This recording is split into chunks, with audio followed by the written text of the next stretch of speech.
Hi, my name is Mitra. I'm a servant. I serve through teaching, coaching, consulting, or any other way that I can find to share what I know with those who want to know. And this Lights On podcast is one of those ways. It was created with consciousness and mindful living in heart. So join us as we travel through many roads of learning and transformation together. And if you enjoy our podcast, please give us feedback by rating us 5-star and share us with others if you think they may benefit from it. On behalf of my team, I thank you for your presence.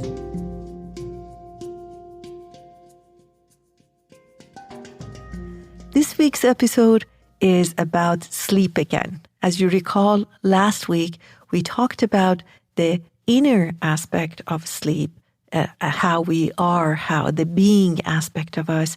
And this week is about what to do and what we can do in order to improve our sleep. The experience of sleep is very obviously important to all of us, no matter how you look at it. Some people look at it from physical perspective, some from mental perspective, some from energetic perspective, and really they are all important, and all these three aspects of sleep is important for all of us. But however you see it, there are things we can do in order to improve it. And in this episode, I was lecturing on how to improve our sleep from the mindfulness perspective. And I hope that what we discuss and what we talk about can help you to improve your sleep and also help you to show up better during the day and be more mindful. Because as you know, it's very hard to be mindful, present, aware when your body is exhausted. So let's take a listen together. The first one is so common sense that most of us don't do it, and that is to allocate enough time for sleeping.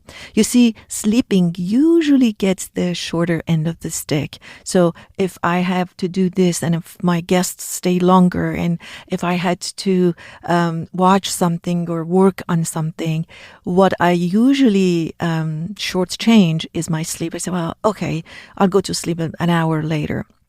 And it becomes the secondary thing usually to things that have louder voice. You see, sleep, if it was a person, and I actually personalize sleep, I give it a character. Sleep, and you can do it for yourself. Who is sleep to you? If your sleep was a person, can you create and imagine it as a person? And when I imagine my sleep is a very meek, very quiet person that actually is genderless, but is very like it's the gentle person in the room. And usually it's the quieter person in the room. So because it's not loud like your mind, because it's not intrusive like your mind that just walks into the room, because it's the person that knocks and asks to be, if they can enter the room, they usually are considered last. But this consideration and allocation of sleep time, I normally, of course, there are always exceptions, and we can't be rigid. If, I don't know, a loved one is sick or something bad is happening, I'm not going to say, I'm sorry, I have to go to sleep. But my sleep time is not negotiable. I mean, I've said goodbye to my guests in my home because they had overstayed and their conversation was wonderful. And I told them how to lock the place and leave. And I said, with all due respect, I have to go to sleep, because I was respecting my next day. I was respecting my body. I was respecting my mind, and definitely my energetic connection to where I get my energy. So that non-negotiable allocation of time that is only negotiable when things are extremely important, meaning medium, large, small, the thing that will affect my allocation of time is the large one. If something large is happening, sure. But any medium and small event will not take over my sleeping time and will not become more important than my sleep time. So the first thing we do is the allocation of a non-negotiable, unless really necessary, time for our sleep. The time of sleep, again, I am not a scientist, so it's different for different bodies, and there are different numbers going around in the neuroscientist, at least, world that I'm part of. And whatever number goes home for you. Some people seem to be satisfied with 6 hours. Some people satisfied with 8 or more, whatever it is for you. And now I hear that oversleeping actually is bad for you. But whatever number, I leave that to you. Allocate that time, meaning schedule it in your day schedule. So if I'm sleeping at this time, I need to reorganize my day the next day, even though I may not be sleeping in, because I'm not a person that can sleep in. I'm really allowing myself to have that restful time that I talked about. So this is very important that we allocate a non-negotiable time for our sleep. The second thing is separating your sleep space from your activity space.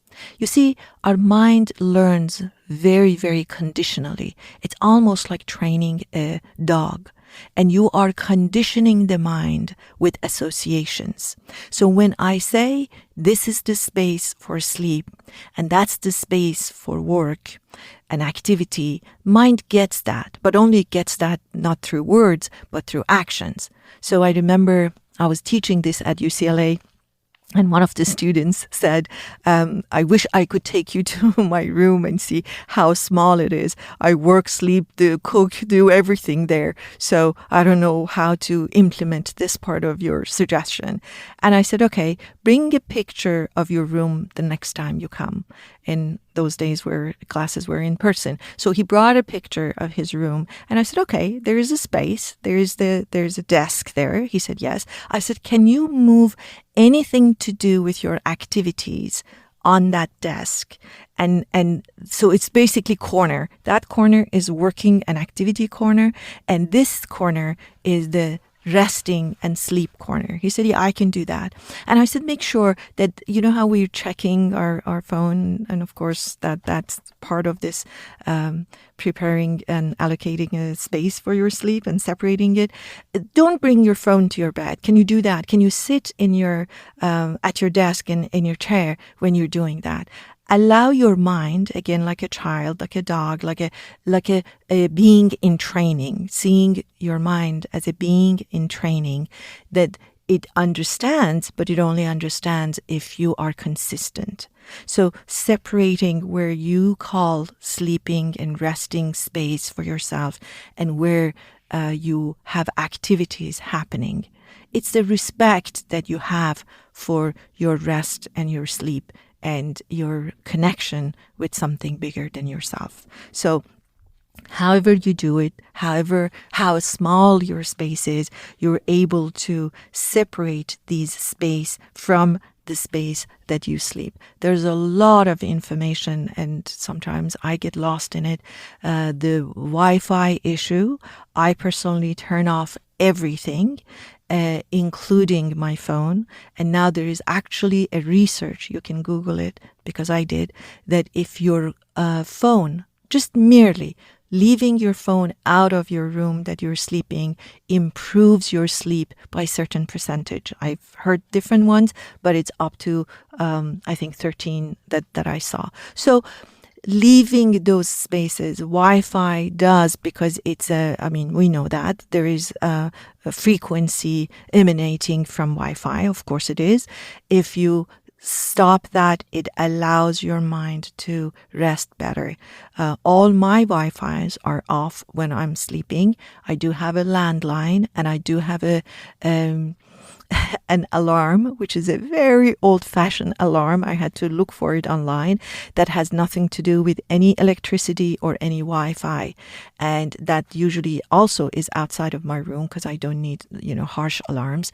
If it's important for me to get up at certain time, that alarm can go off and I can trust it because it's got nothing to do with anything.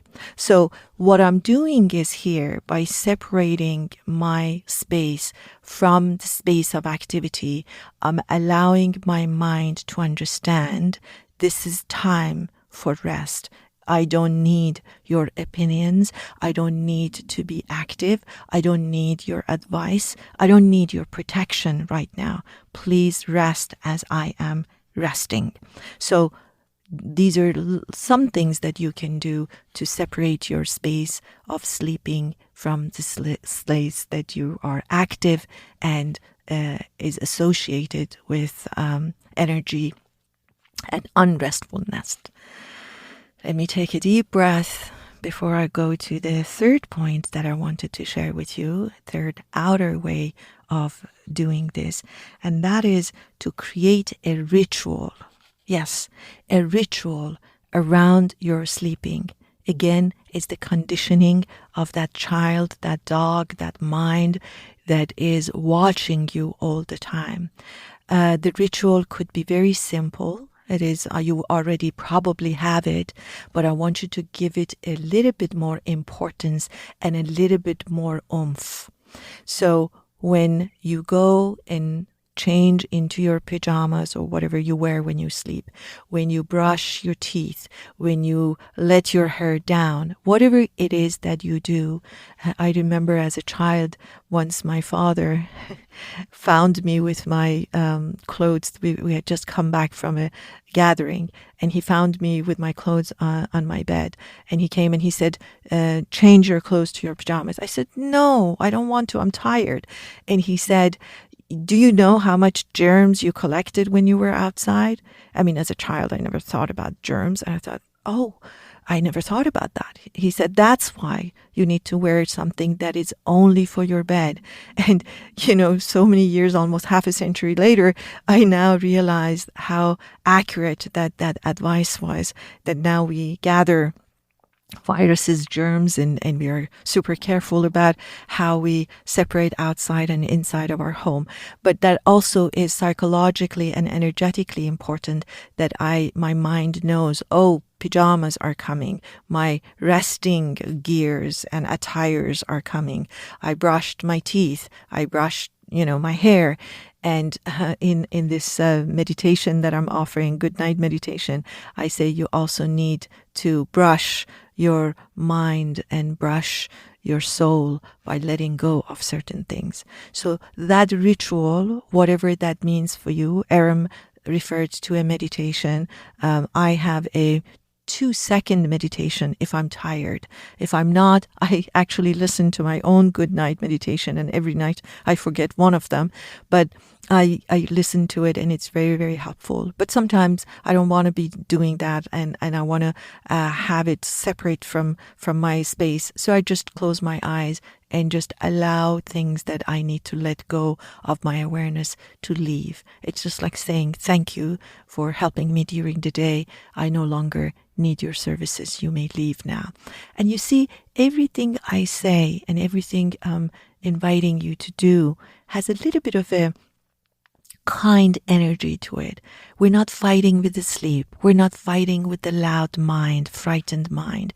We're not fighting with the thoughts that we have. And in this guided meditation, I invite you to write down things that are on your mind, because if it's on the paper, it's not on your mind. It is there. It's safe and secure, and you don't feel uncomfortable thinking, oh my God, I should remember. When you write it down, it's very helpful. In fact, one of the things I do, I have a pen and paper always next to my bed. Sometimes it's a dream that I want to write. In the darkness, I just write the keywords, or it's something that has come to my mind. Of course, the most important things I remember, oh my God, I haven't paid my staff. And then I remember and then just write it down. And I allow it to be on the paper so that it's not on my mind.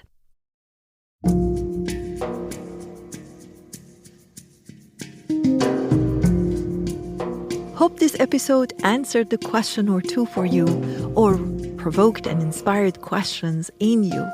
I'm so grateful you showed up and listened up. Until the next time, be well and stay curious.